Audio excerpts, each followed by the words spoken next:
Christmas morning. The living room smells like artificial pine and burnt coffee, wrapping paper scattered across the hardwood floor like confetti after a parade. My sister Chelsea is spinning in the center of it all, squealing, her freshly manicured fingers twirling around a set of shiny BMW keys. The metal catches the twinkling lights from the tree, and for a moment the entire room feels choreographed, staged, like some glossy holiday commercial. Mom's hands clasp beneath her chin as if she's just witnessed a miracle. Dad beams with unfiltered pride. The car waits outside in the driveway, a glossy white shrine to parental devotion, complete with a red bow so enormous it probably costs more than my entire Christmas. And me? On my lap sits a plastic piggy bank, shaped like a cartoon character I outgrew when I was 9. The price tag they forgot to peel off still clings to its belly. $1.99. This is where the story begins. I force my numb fingers to flip the tiny rubber stopper at the bottom of the piggy bank. 2 crisp bills slip out. Ones. Exactly $2. It's the start of your future home fund, honey, Dad announces, waving his hand like it's some grand gesture. You're always so responsible with money. Not like some people. He winks at Chelsea, who giggles on cue, pretending to be offended. The silence stretches, heavy and sticky, until Mom fills it. Chelsea needs reliable transportation for her new clients. You know how artsy types are, they expect a certain image. Chelsea plops down beside me, the faint scent of her expensive perfume crowding my senses. She pats my knee with exaggerated gentleness. Don't worry, sis. I'll drive you around whenever you need. Your little Toyota must be on its last legs by now. Her words pierce deeper than she realizes. That Toyota carried me through mountain passes just yesterday. That Toyota was paid off with my own hard-earned money 3 years ago. That Toyota has been more reliable than any relationship in this room. My chest tightens. 34 years of moments like this flash before me. Crystal clear, pattern after pattern. It's never been about this one morning, it's always been about every morning, every birthday, every graduation, where I was invisible while Chelsea was the shining star. Earlier that day, I had carefully wrapped their gifts. A leather briefcase for Dad, nearly 2 weeks of my salary, a silver bracelet Mom had admired in a boutique window, a professional camera lens Chelsea had casually mentioned she wanted, months of saving, sacrificing. I'd rehearsed my own announcement too. The promotion I'd earned in Seattle senior structural engineer achieved through years of extra hours, weekends at the office, buildings designed to last for generations. On the drive down, through rest stops and gas stations, I whispered the words to myself. Maybe this Christmas will finally be different. But in this room, with a plastic piggy bank clutched in my lap, those hopes collapse. Excuse me, I manage, my voice hollow. Bathroom. I walk, don't run up the familiar stairs, past the gallery wall of family photos, where Chelsea's face dominates every frame. I lock the bathroom door behind me. The mirror shows a reflection too calm, too dry-eyed. My palms press against the cold marble countertop, waiting for tears that won't come. Instead, pressure builds in my chest. My sternum aches as though someone has planted a knee against it. People talk about heartbreak like it's some vague idea. It isn't. It's physical. It's blood struggling through narrowing vessels. It's lungs trapped in a cage of concrete. It's the slow diminishing of a life you thought was yours. That night, I lie awake in my childhood bedroom, listening to Chelsea's laughter drifting up from downstairs as she and my parents plan her first road trip in the brand new BMW. At 2:17 a.m., I sit up. The decision is already made, though I haven't spoken it out loud. I pack quickly only what matters. The faded stuffed bear my grandmother gave me. A college photo album. A wooden box holding my first blueprint. The expensive gifts I'd given them over the years, I leave them behind. They were never about gratitude anyway. The house is silent when I carry my suitcase down the stairs. I pause at the kitchen counter, my house key cold in my palm. For a moment, I almost slip it back into my bag. Almost. Then I place it beside the coffee maker that will gurgle to life in a few hours. They have made their choice. Now I am making mine. By 3:42 a.m., Christmas morning, I am on the empty highway, snow thickening against my windshield. Bing Crosby croons about white Christmases from the radio. I twist the knob until the music disappears into silence. Have yourself a merry little Christmas, I whisper to the passenger seat, my voice breaking on the word merry. Through Portland's southern outskirts, the heater in my Toyota groans against the cold. 7 years old, 200,000 miles. It has carried me through college, through promotions, through every uphill climb without complaint. Unlike the gleaming BMW still sitting in my parents' driveway, my Toyota has earned its place in my life. Around 6, my phone buzzes against the console. Mom's face lights up the screen. Not, are you safe? Not, please come home. Just, did you remember to pay the electric bill for the cabin before you left Seattle? The cabin. Their weekend escape. The one Chelsea uses for her Instagram photo shoots. I let it go to voicemail. A semi roars past, spraying slush across my windshield. For 3 terrifying seconds I can't see. My hands tremble on the wheel, and then the memories come, faster than the wipers can clear them away. 5th birthday, Chelsea's princess party with ponies and a 3-tier cake. My birthday the next year, a sheet cake from the grocery store. You're more independent, Dad had explained. Independent, that was code for you don't need us. High school graduation, valedictorian, my speech about persistence and dreams, empty seats in the family section because Chelsea's soccer team had an away game. We'll watch the recording, Mom promised. The tape sat untouched until I left for college. Your sister needs the encouragement, she said. Encouragement that was code for you're on your own. College. I worked 25 hours a week while carrying a full course load, stretching scholarships and loans just to stay afloat. Chelsea explored Europe on their dime. She needs to find herself, Dad insisted. You've always known who you are, known that was code for you don't deserve exploration. By dawn, I pull onto the shoulder of the highway, hazards blinking. My forehead presses against the steering wheel. The patterns crystallize into something undeniable. Dad controlled the money, always favoring Chelsea. Mom controlled the emotions, always making me feel selfish for wanting attention. Together, they built the perfect system: financial favoritism, paired with emotional manipulation. My phone rings again. This time, not family. Monica Perez, my college roommate, my one constant. Where are you? She asks, her voice warm and worried. Somewhere in Southern Oregon, I answer, hollow. Come to San Francisco, stay with me. Family doesn't treat family like this. I hesitate. I can't impose. Stop. You've spent your whole life helping everyone else. Let someone help you for once. The words crack something inside me. Help. Such a simple word, yet foreign in my family. Okay, I whisper, surprising myself. And just like that, the road south feels different. For the first time in 34 years, I am driving toward a life that might finally be mine. The highway stretches before me like a ribbon unraveling into the unknown. Snow gives way to drizzle, drizzle to fog, the world shifting as Oregon bleeds into Northern California. My Toyota hums beneath me, steady and familiar, like the only ally I've ever truly had. Every few hours I stop at gas stations, fluorescent oases where strangers shuffle in and out clutching styrofoam coffee cups. I keep my head down, swipe my card, move on. I don't want conversation. I don't want eye contact. My body is running on adrenaline and bad diner coffee. My hands clenched at 10 and 2, as if letting go of the wheel would mean falling into nothingness.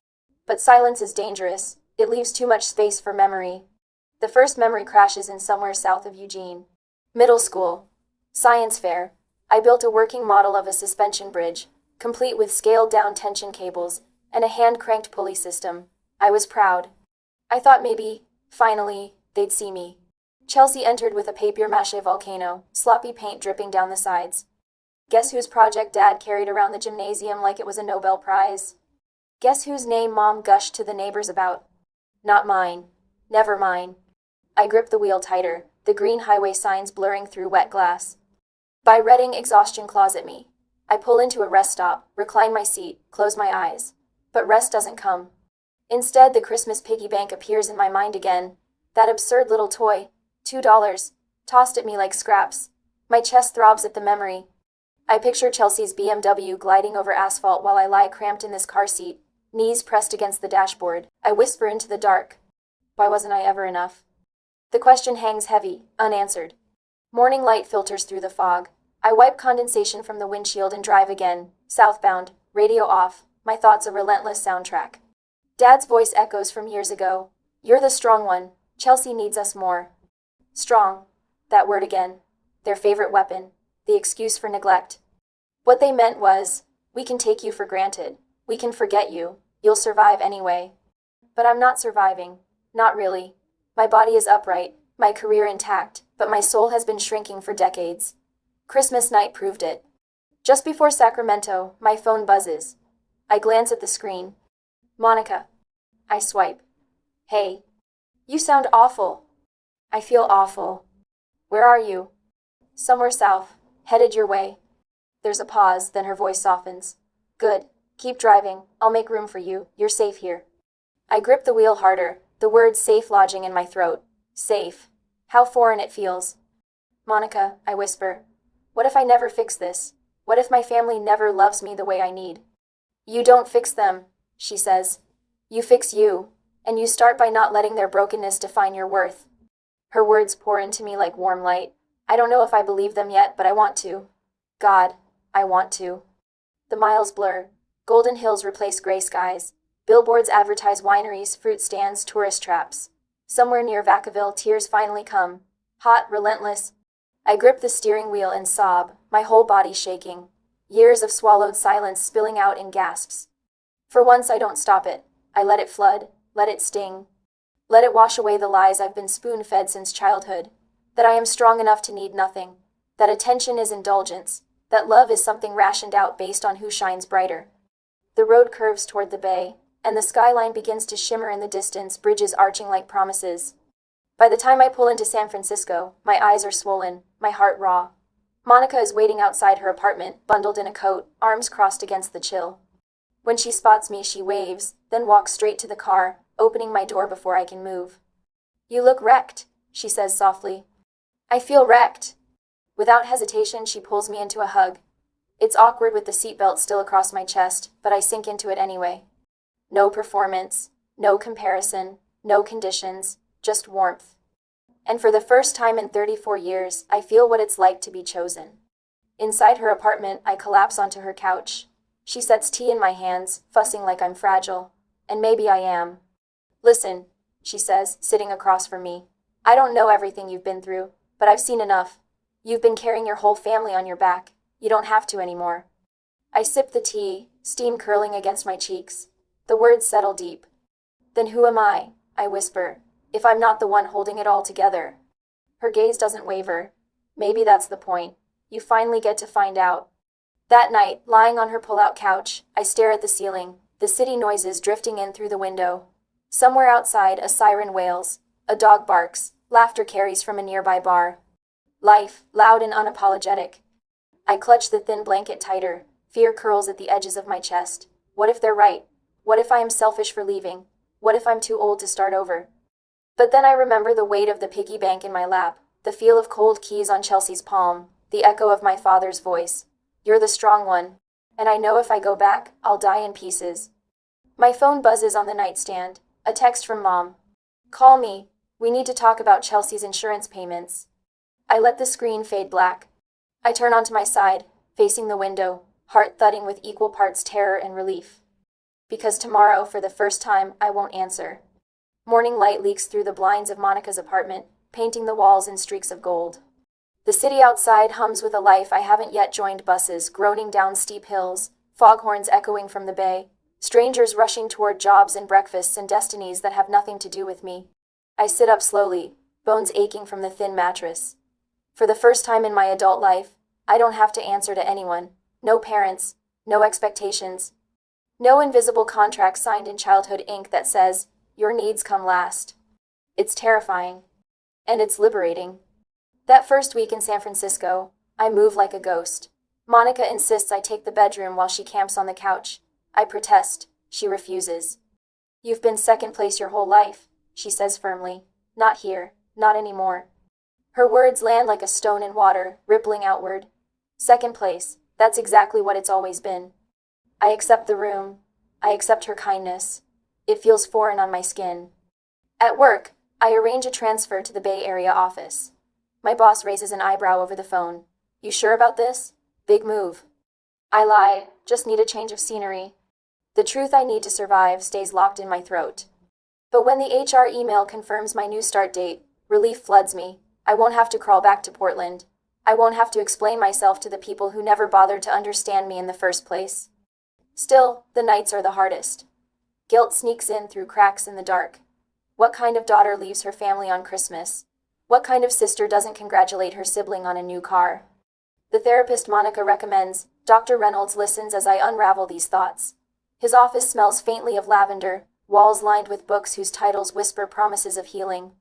You've been gaslit for decades, he says gently, after I describe the BMW and the piggy bank.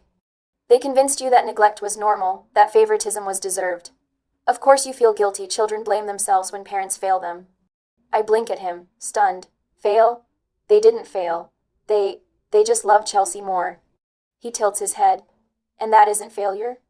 The words slam into me like a tidal wave. For 34 years, I've twisted their choices into my shortcomings. Strong, independent, less needy. That was the story. But maybe the story was a lie. I sign up for a pottery class. Healing doesn't happen near the Mission District. My first bowl collapses into a lopsided pancake. Clay clings under my fingernails, smears across my jeans. I laugh, really laugh, for the first time in months. The instructor claps my shoulder. Ugly first bowls are good luck, means you're learning. At night, I set the misshapen bowl on my dresser, proof that I can create something imperfect and still be proud. Meanwhile, my family doesn't stop calling. At first, it's Dad. Money's tight. Could you cover the cabin utilities for one more month? Then Mom. Your sister's registration fee is due. You know how she struggles with paperwork. Finally, Chelsea herself. Hey, can you co-sign a lease? Just until I land a better job. Each voicemail tightens the knot in my stomach. Each demand drags me closer to the woman I used to be, the one who said yes, who carried everyone else while her own back broke. Dr. Reynolds gives me homework. Practice saying one word out loud. Number. I stand in front of the mirror, whispering it like a secret. Number, number, number. My reflection looks shocked, then braver, then free. The test comes sooner than I expect. An invitation arrives, my cousin's wedding, back in Portland. For days I debate. If I go, I risk drowning in old patterns. If I don't, I'll prove my family right when they call me selfish. In the end, I pack a dress and a spine made of steel. The reception hall glitters with fairy lights. Laughter swirls around me, champagne glasses clinking. Then I see them, my parents, my sister. Dad waves me over, already half drunk. There she is, our successful daughter. He pats my shoulder like a salesman. Did you bring your checkbook? We've got some big expenses this month. Heat surges up my neck, but instead of folding, I straighten. No, I say, clear and sharp. The table falls silent. Chelsea blinks. Mom's fork hovers in midair. No, Dad repeats, as if the word itself is foreign. No, I say again, firmer. I'm not your ATM. I'm not your safety net. I'm your daughter. And if you can't see that, then maybe you'll never know me at all. For the first time in my life, I watch them scramble for words. And for the first time in my life, I don't care what they say. Later that night, I step outside into the cool Portland air. My heart pounds, adrenaline surging, but my chest feels light, as if I've set down a weight I didn't know I carried. I pull the tiny, battered piggy bank from my purse. I'd brought it with me, a silent witness to all that was stolen. I set it on the stone ledge outside the hall, moonlight glinting off its scratched surface. For a moment, I imagine leaving it there, walking away, free forever. But instead, I tuck it back into my bag. Not as baggage, but as evidence. Because this isn't over. Next time, I won't just say no. Next time, I'll demand change. The library meeting room smells faintly of dust and old paper. My parents sit across from me, Chelsea beside them, her manicured nails drumming against the table.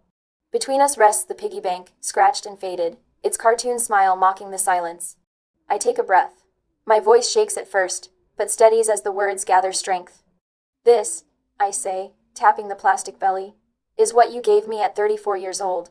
$2 and the message that my worth is less than hers. Chelsea rolls her eyes. It was just a gift. No, I cut her off. It was 34 years of gifts like this. 34 years of birthdays skipped, graduations ignored, sacrifices dismissed. I'm done pretending it didn't matter. Dad shifts uncomfortably. Mom's eyes glisten, but she says nothing. I slide a folder across the table. Bank statements, photos, proof of the imbalance, proof of my invisibility. If you want me in your lives, things change. 2 conditions, family therapy, and respect for my boundaries. No more treating me like the strong one who needs nothing. No more draining me dry to support Chelsea's every whim.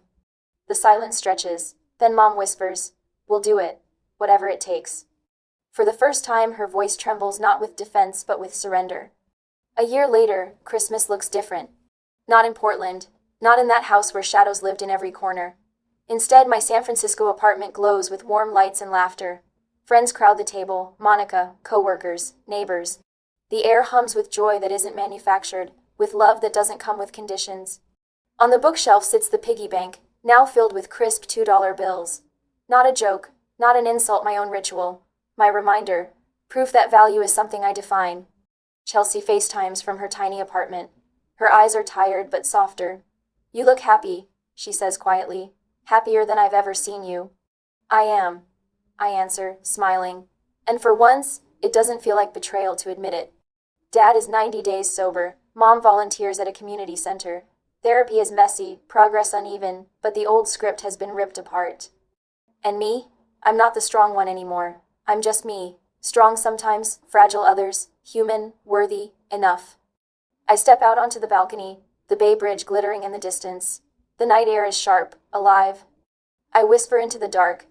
My worth isn't a car with a red bow. My worth isn't $2 in a piggy bank. My worth is mine. And for the first Christmas in my life, I finally believe it.